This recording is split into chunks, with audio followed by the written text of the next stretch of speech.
ગીર સોમનાથમાં સમાચાર મળ્યા કે એક બીએલઓ કામના ભારણને લઈને સરકારે જે એસઆઈઆર ની જે કામગીરી આપી છે અને એ પણ ટૂંકા સમયમાં કરી દેવાની કામગીરી છે, એના કારણે એક શિક્ષકે આપઘાત કર્યું છે.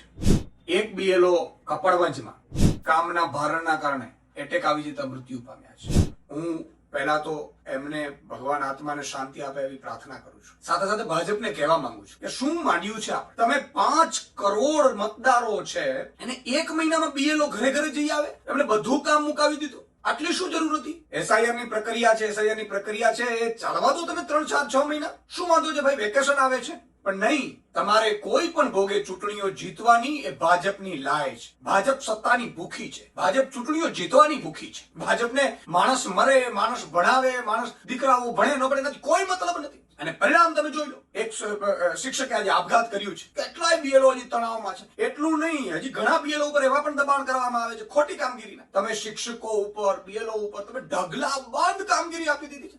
90 પ્રકારની કામગીરી બધે કરે છે. તમારા દીકરાઓ તો પ્રાઇવેટમાં ભણે છે, વિદેશમાં ભણે છે. તમારા દીકરાઓ ભાજપના નેતાઓના. અને જ્યાં ગરીબનો દીકરો જ્યાં ભણે છે એ સ્કૂલોમાં બીએલઓ ની કામ, એસઆઈઆર ની કામગીરીને કારણે તમામ શિક્ષકો છે એ સ્કૂલમાં નથી. શિક્ષક કાર્ય અત્યારે ખોરંભે ચડી ગયું છે. ગરીબોના બાળકો ભણે છે, લાખો બાળકો. અને એ બાળકો અત્યારે શિક્ષકને શોધે છે, શિક્ષક મતદારોને શોધે છે, અને મતદારો ચૂંટણીમાં પોતાનું નામ શોધે છે. કેવા નાટકો તમે શરૂ કર્યા છે? તમારે કેમ્પેન ચલાવવાની જરૂર હતી તો તમે અલગ પ્રકારનું હતી જ આપણે વ્યવસ્થાઓ. ચૂંટણી સમયે આપણે કરીએ જ છીએ 2 મહિના પહેલા કે જેના નામ કમી રહી ગયા હોય, ચડાવ હોય, પર ક્રોસ વેરિફિકેશન કરી લો. આ બધા ધંધાઓ કરીને તમને એમ લાગે છે કે તમે ગડબડો કરીને ચૂંટણીઓ જીતશો. આ ભાજપના કારણે, ભાજપના એસઆઈઆર ને 1 મહિનામાં પૂરું કરવાના જે નિર્ણયો છે એના કારણે આજે બીએલઓ આપઘાત કરવા પડ્યા છે. હું તમામને વિનંતી કરું છું બીએલઓ ને કે જરા પણ ચિંતા તમે ન કરો. કદાચ 1 મહિનામાં કામગીરી પૂરી નહીં થાય તો અમે લાખો, અમારા હજારો કાર્યકર્તાઓ છે આમ આદમી પાર્ટીના, તમારી વારે આવશે. તમારા ઉપર કોઈ પણ દબાણ લાવે તો અમને અમારો સંપર્ક કરજો. તમે, અમને ખબર છે તમારા ઉપર ખોટા દબાણો હશે,